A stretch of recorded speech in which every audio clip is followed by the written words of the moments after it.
তারপরে দেখো আজকে কচু রান্না হবে।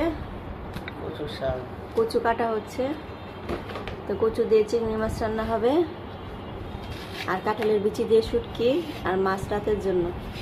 তো দেখতে থাকো, কচু কাটাকাটি হচ্ছে। তো মাছ থেকে দিই, এটা নিতে হবে। মাছ তো বাবা রে, এইটা কাঁঠালের বিচি দিয়ে শুটকি রান্না খাইবে দুপুরবেলা, কচু শাক দিয়ে খাইবে,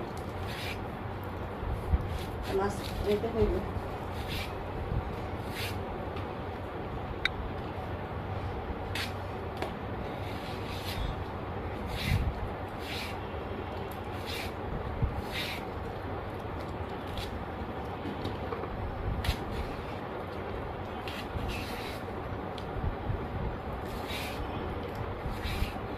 বাটি দিস তো।